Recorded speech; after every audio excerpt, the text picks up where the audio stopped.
It sounds like a joke. A major religious group is supposedly teaching its followers that God himself once slipped on a banana peel. This claim is being pushed by a network of rival scholars. They allege that Sunni Muslims believe a famous saint had to physically catch God to prevent a fall, an act they claim earned him the title Dastagir, or the one who holds the hand. To make the story stick, the accusers offer a wealth of specific data. They cite a book titled Sirat-e-Ghaus Pak and quote a hyper-specific retail price, exactly 75 Indian rupees. They even name the exact location where the book is allegedly sold in bulk, the Haji Ali Dargah, a famous Mumbai landmark. These physical details, the price, the book's title, the specific shop, are designed to anchor the story in the real world. On the surface, it implies a level of documentation that a simple rumor would lack. Investigator Farooq Rizvi decided to test that documentation. He issued a public challenge that has now stood for 12 years. Produce just one physical copy of this 75 rupee book. A decade passed, and then 2 more years. Despite the claims of bulk availability, not a single accuser has presented the physical text to the public. To force the issue, Rizvi traveled to Chennai to confront one of the scholars spreading the story, offering a documented face-to-face review of the evidence. The opponent refused the meeting, hiding behind assistants while Rizvi was in town.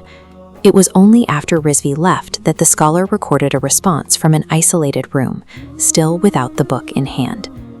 With no physical book to show, the accusers were forced to change their strategy. They had to find a way to manufacture a different kind of proof. As the story spread from speaker to speaker, without a primary source to anchor it, the details of the slip began to drift into 3 distinct conflicting versions. The first speaker insisted the event happened in heavens, claiming God slipped while passing between the 6th and 4th skies. A second speaker moved the event to earth, claiming the slip occurred during a casual walk through a garden. Then came the third version, which placed the event in heaven and introduced the specific detail of a discarded banana peel. We are left with 3 entirely different environments: the open sky, a garden, and a banana peel in heaven. When the spoken story fell apart, the smear campaign shifted to the digital world, where context is much easier to hide. The accusers abandoned the first book title and presented a new one, Ghaus-e-Azam. This time they offered proof in the form of a cropped digital screenshot found on Google. Rizvi didn't settle for the image on the screen. He tracked down the physical book the screenshot was taken from to see what the rest of the page actually said. He discovered that the book wasn't a Sunni text at all. It was actually a parody titled Badalviyat Ki Khana Kalashi, written by a critic specifically to mock the group. The digital screenshot had been carefully edited.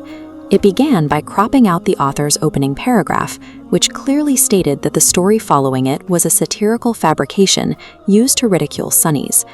Then it cut the bottom of the page, removing a punchline about God needing to be hospitalized. This left only the middle paragraph, making it look like a serious statement of faith.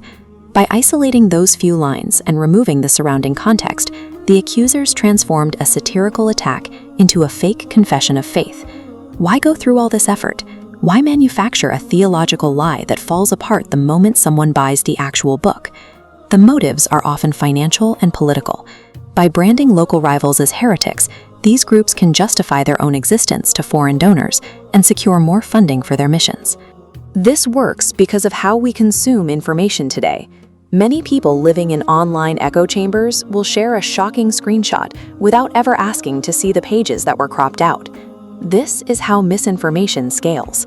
One manipulated image can trigger a wave of outrage that travels much faster than the truth.